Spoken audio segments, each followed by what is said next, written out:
going on, YouTube? Welcome back to the Washington Command Post. My name is JD, or Commander Plank. We're going to dive into the weird scenario that Washington is experiencing this week, where initially we were not going to start Sam Howell. It was going to be Taylor Heinicke, and I'll get into kind of why that probably happened. Some speculation on my part.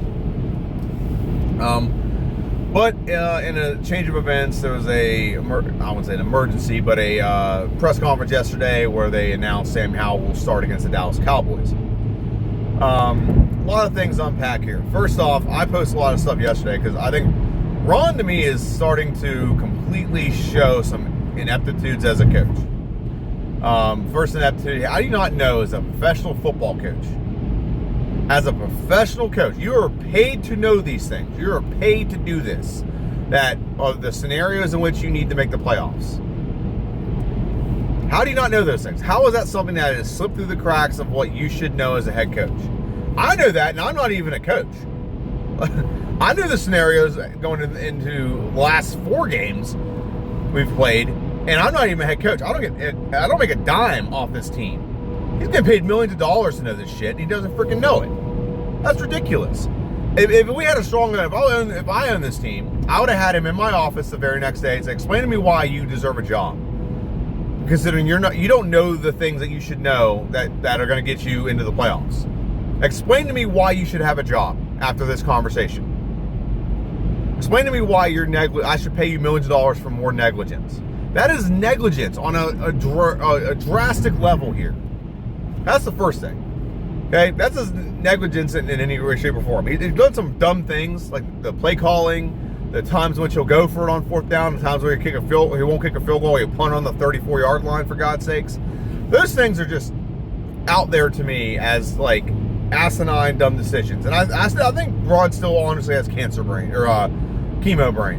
When you do chemo, it can make you lapse in your judgment a little bit, because it does affect you. And I for some reason, I don't think he's ever recovered, because he still makes dumb decisions. It's not Riverboat Ron, it's Paddleboat Ron, who makes dumb decisions. They're not gambling at all. Some things he's good at. He can draft really good players. He knows how to draft. I'll give him 100% credit where credit is due. He knows how to draft players, knows the players that you need on your team. He can develop certain positions. He's good at developing corners and safeties. He's good at finding those gems in the draft. If Ron this year in the draft drafts a linebacker in the 5th round, I'm like, that guy's probably going to be very good. Okay, because he knows those things. That's something he's good at. He's good at motivating guys. What he's not good at is putting together an offensive strategy. He's not good at modifying his philosophy and things like that to fit the team around that he has in front of him. That's just something he's not good at. And Ron, if I was a player and he didn't know, if I heard that, I'd lose a lot of confidence in him. Okay, and I honestly don't think that Ron wanted to play Sam Howell in this game. I think there's a couple reasons why I think that. One, he wants to win. If he wins this game, he ends up 8-1, and he doesn't have a losing season on his record. So that's the first thing. He wants to win the game. Second thing is, I don't think Ron has a good analysis of quarterbacks. Other than having Cam Newton for like 5 years or whatever it was in Carolina, I just don't think he has the acclimate to judge quarterbacks properly. I don't think he has that ability. Okay, as much as I was okay with the Carson Wentz trade, you had to see him in practice and see how good or bad he was doing in practice, and then see him on film and see things that were good and bad when film. And I'm not sitting there saying Carson Wentz was all Carson Wentz's fault. The season was bad, but you got to be able to see that, if he's getting sacked all the time, he's not mobile. You should probably have a conversation with your offensive coordinator, like, hey, run the ball more. Hey, do this. Scott Turner has like free reign to do whatever the hell he wants for some reason. And it doesn't seem like the coaches, other than Jack had a conversation about his January 6th comments. I don't think he goes to his coordinators and corrects the coordinators.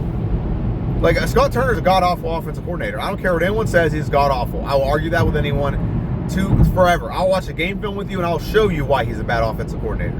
He can design plays.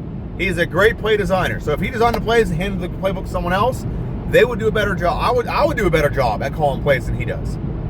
Because he doesn't understand momentum in football. I don't think he's ever actually physically played football. He probably has. He really has. His father, North Turner, he's probably played football. But he doesn't understand momentum, doesn't understand When is the time and place to do these stupid trick plays he tries to do? When you establish the run, how you use play action. Doesn't know any of those things. And I don't think Ron checks those things. I don't think Ron does. I really don't. I don't get that inclination. There's not like, he doesn't come into a press conference like, yeah, we're going to have me and Scott are going to have a talk. And then you see a drastic change in play calling. You just don't see that. No coach is held accountable for anything. When Ron was hired, he's like, I want guys to do it a certain way, and they do it right they get the credit, and when they do it wrong, I'll take the blame. And he doesn't really like to take blame very much. So Ron, I think, wants to win this game. That's why he didn't want to start Sam Howell. First off, I don't know if he's not confident in it or what, but also I think Ron wants to avoid the offseason scrutiny. So let's say hypothetically, Ron puts out Sam Howell, and Sam Howell balls out 350 yards, 3 touchdowns, maybe 1 rushing, 70 yards rushing. Maybe doesn't beat Dallas, but has a game. It's like everyone's like, what the hell? Why was this not on the field all season?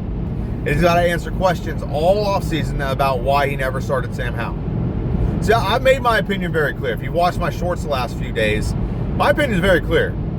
Washington has the total stats of the quarterback. I'm going off my head because I'm driving right now. 3,600 passing yards. Okay. Probably like RG3's rookie year, he had 3,200 passing yards, but he also didn't play 2 games. But 3,600 passing yards. Okay. 23 touchdowns to 16 interceptions. Okay. I'm sorry, 15 interceptions. All right. What? Couldn't you get that out of we got that out of Taylor Heinicke last year, something similar to that, right? We could have got that out of a rookie. So why do we waste this whole year not developing a rookie? Like, why? What was the point in that? I get what Ron wanted to do. He wanted to bring in Carson Wentz. He thought that, Carson Wentz brings some legitimacy to the quarterback room. It's legitimate, like, hey, this guy has started. He's played a lot of games in the NFL. It's legitimate. It's the same with Ryan Fitzpatrick. We brought Ryan Fitzpatrick in because it was legitimate. It was a quarterback that could legitimately throw the ball down the field. If you get Ryan Fitzpatrick, you can compete with Ryan Fitzpatrick. You can compete with Carson Wentz if the stars align. You have to have a lot of stuff go the right way. But if we look at this season in hindsight, the hindsight season is completely different than the outcome of what we got. That's the best way I can put it. Hindsight season, we don't trade for Carson Wentz. We retain 2 third-round picks. We save $28 million. We can spend that money on Brandon Sheriff or another defender or extending Dron Payne, whatever. Those options are up in the air. Okay? And instead you have Taylor Heinicke backed up by Sam Howell, and Sam Howell's backed up by someone else, some other veteran they signed in the offseason.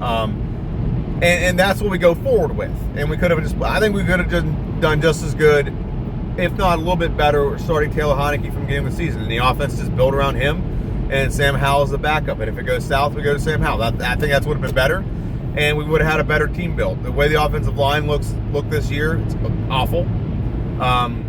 The way the offensive line looked, straight up awful.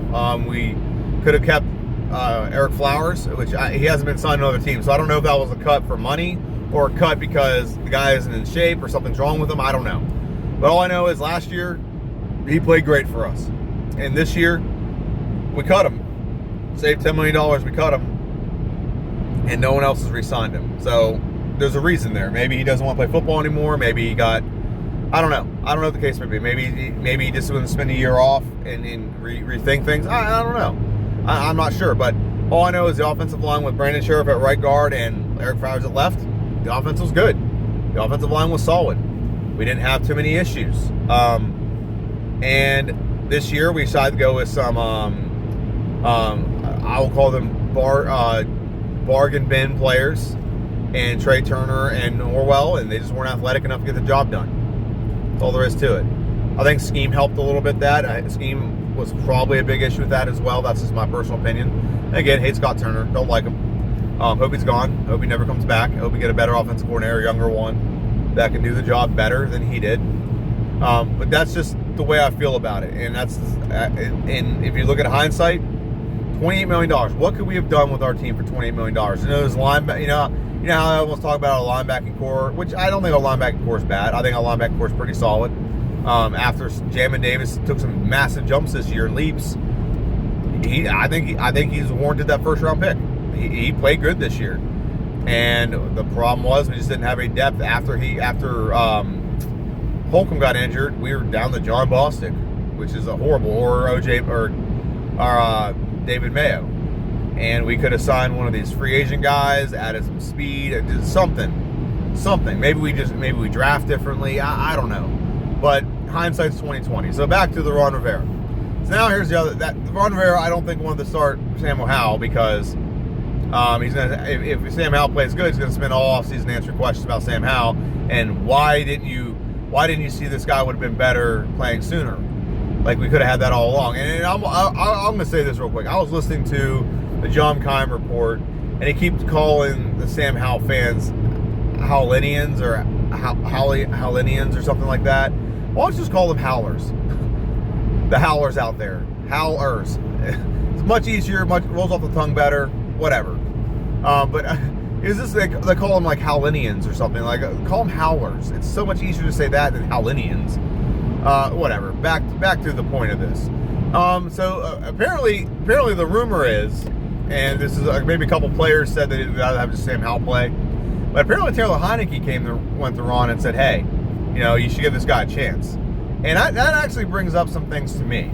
So Taylor Heinicke was starting until last week. And at the end, near the end of the game against, who was against? The 49ers, they benched him and put in Carson Wentz. And then they started Carson Wentz last week. And you got to understand how that is to Taylor Heinicke. He played actually pretty well for part of the game against the 49ers.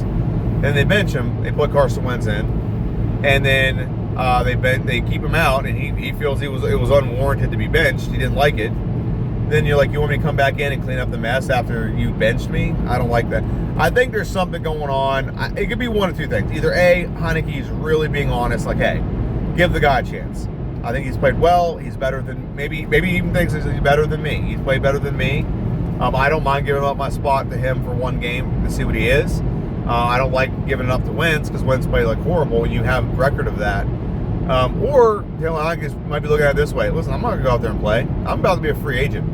Okay? I'm about to get paid. Maybe not a lot, but I got paid $2 million a year being here. I'm about to get $5 million somewhere a year being a backup. Okay? And I don't mind being a backup, holding that clipboard, having that long Chad Henne or what are those two brothers? They were two brothers. One played for the Jets for a long time. I can't think of his name right now. But just like a long career as a backup, holding the clipboard, getting $5 million a year to play just in case something happens. If I were him, I'd want that. Now, honestly, I think Washington should re-sign him. He's a backup quarterbacks. As much as they're not the most important player, they are very important when they're needed. Okay, when a starting quarterback gets injured, having a decent backup changes the complexity of the franchise, the offense, whatever you want to call it. If you have a decent backup, and I think Taylor Heinicke maybe not be a great starter. He's not never going to be a top 10, not top 20 quarterback probably. But he was like probably he can start on. There's probably teams out there he can start. He can probably go start right now for the Texans and do okay. There's other teams out there as well. I'm not going to get too much into those. But my point being is I want Washington to re-sign Taylor Heinicke. I think Taylor Heinicke is a good backup. He knows the system, and hopefully we have a good offensive coordinator, so maybe that is a moot point. It doesn't matter. But my point being is maybe Heinicke came to Ron and was like, I don't want to play, or you should play him. There's two ways it could go. Either A, selfishly, I don't want to get injured, or B, unselfishly, like, hey, this guy deserves a chance, give him a chance. See what you got, and then, when we re-sign next year, we know who the starter is, and I can just help develop him and be that backup guy that's here long term, helping him develop and always having his back. Whatever. I don't know. I don't know Taylor Heinicke personally enough. I think he's probably a mixture of both of them. One where he's competitive, but also one where he's the guy that's smart enough to know his future, but also Washington's future. So maybe it's a mixture of both, possible. But that's what I'm unpacking right now. Is Washington is in a situation where I personally think Sam Howell should have been starting probably right after Carson Wentz got injured. We know what Taylor Heinicke can do. Okay? And here's the thing. If Ron doesn't get fired after losing to Dallas this week, so what's the best case scenario this week? Let's go this route first. The worst case scenario is we go out there and Sam Howell gets hurt. That's the really worst case scenario. And we lose. Okay? the best case scenario is I don't want to win. Let me be honest here. We won last year, and we beat the Giants last game of the season. And what did we get out of that? We dropped 8 points in the draft, 8 positions in the draft. And luckily, we were in a spot where we could still trade back a little bit and get some extra draft capital. We got Jahan Dotson. We actually integrated Sam Howell out of that. But if we're, like right now, I think if we lose this game, we're like 10. We're the 10th seed, or the 10th draft pick. That to me is I don't want to say it's a win, but I like having the 10th pick. Because one, we're going to get a better player, or two, we can trade back and get more draft capital for this player, for a player, or for the draft pick, I mean. We did it last year. We didn't have a high pick last year. And I look to the future. I'm sorry. That's why I think Sam Howell's the person you play. He should have been playing a couple weeks now. Because you got to look to the future. If you can't definitively say, if we play perfect right now, can we get in? That's what Ron basically had to say, is we got to play perfect to get in at some point. We probably didn't know the draft scenario, or the playoff scenario that played out for him to do that. So that may be a far-fetched comment for me to say that, if Ron knew all those scenarios, because he doesn't know the scenario. He didn't know the scenario Saturday or Sunday. He's not going to know them now. So, but best case scenario, let's say he goes out, ball's out, 300 plus passing yards, 2 touchdowns, maybe a pick, maybe about 70 yards rushing, whatever, and we lose 30 to 24 or something. It's just a shootout, but we get a good spark in the offense. Even without a lot of starters, we get a lot of spark. That's the other thing. We're not playing a lot of starters. We're going to play enough people to field a team, but we're probably not going to have our best of the best on the field. So let's just be honest about that. Dallas is playing for the top, or for the top seed, or at least the NFC East crown. So that's what Dallas is playing for. We got nothing to play for other than, hey, we're about to go fishing next week. And some guys maybe have some incentives, and some people like Howell are going to prove themselves for next year, so the team doesn't go get another quarterback, and he can be like, hey, I can do this. Put all your eggs in this basket. I can take us to the promised land, whatever. But that's the best case scenario. Middle case scenario, which is I think it's actually the worst case scenario. Worst case scenario, he goes out and plays very bad. Throws 3 picks, has no touchdowns. We get our asses whooped. We lose, which is great, but we have very uncertainty and no kind of confidence going into the. It's the same thing with Dwayne Haskins. So Dwayne Haskins, whenever we had him, the worst case scenario for any situation with Dwayne was that he doesn't play well. He plays the team wins, but he doesn't play well. And the reason why I'm saying it like that is because when we had Dwayne Haskins, rest in peace, I'm not trying to insult bash the dead. But Dwayne Haskins would never put up a definitive season or game where it'd be like, yeah, that's the guy we want at quarterback all the time. There's always these hodgepodge mishmash of not great games, but we still were competitive. So we just didn't look great. It's like Taylor Heinicke has never had a game that was so good. We have that guy has to be our starter going forward. Does Sam Howell have that? Can he have that in his first ever game? So that's a question, and we're all going to be hanging on to that performance all offseason. So I hope he does well. I really think he will do well. I think he is he's a quarterback that we need to consider going forward. I think we drafted a quarterback that was supposed to be a first, maybe as late as a second rounder in the 5th round, just because that's how this draft class was I don't want to say weighted, but graded, so to speak. And if Sam want to come, Sam Howell, a little history on Sam Howell. If you look at his team, the first 3 years, the first couple years he started at USC, he was one of the best quarterbacks in the nation. Okay, the team was actually pretty good around him. He actually had Dummy Brown. That's one player he had around him, and the offensive line was good. So he played very well with a good, talented offense. And then the last year was in North Carolina. They didn't have a great offense. They didn't have a good, talented team around him. It was a bunch of freshmen, a lot of unproven guys, and he had to modify his game to be a runner, to make the offense run, actually work a little bit. So he's shown some ability to be mobile, and he's shown some ability to be malleable. He can adjust to the offense and the situations around him. So that's why I like him. And I think, although that happened, I do think that cost him draft status. And yeah, I'm rambling now. What is the whole point of this whole post? The whole point of this post is kind of go over the scenarios that led to the decision. I think Ron didn't want to start Taylor Heinicke because he wants to win. because if he loses, he's at a 7-9-1 record, and that's a losing record. And if he wins, it's 8-8-1, which is a winning record. He could say I didn't have a losing season. I think he's a little selfish in that regard. I don't think he's going to get fired. This ownership right now is going to sell the team. So if anyone fires him, it's going to be the next. It's going to be the next owner. But I don't even think they're going to fire him. What they're going to do is probably come in, give him a year, and then they're going to clean house of our GM and of our head coach. That's probably what they're going to do. I don't know. It depends on it. Plus, they should change the name. The Commanders is the cheap, worthless name that, I mean, I've embraced it and I've just moved on because I could just be bitter about my whole life about being a Commanders fan. Or they can come, which is like the epitome of Dan Snyder, how he ruined the relaunch. He's ruined everything, like the Sean Taylor statue thing. That's just like a mannequin of like wired mannequin that a 5-year-old can make for a school project. It's just horrible. All those things are just god awful. Spend pennies on the dollar on things that should really invest money into for the long term. I'm starting to get irate. I'm starting to get irate. I'm driving and I'm getting irate. Long story short, I don't think Ron wanted to start Hal for selfish reasons. One, he wanted to win, so he can say he didn't have a losing record. He also wanted to not have to have a situation where he has to answer 100 questions about Sam Howell.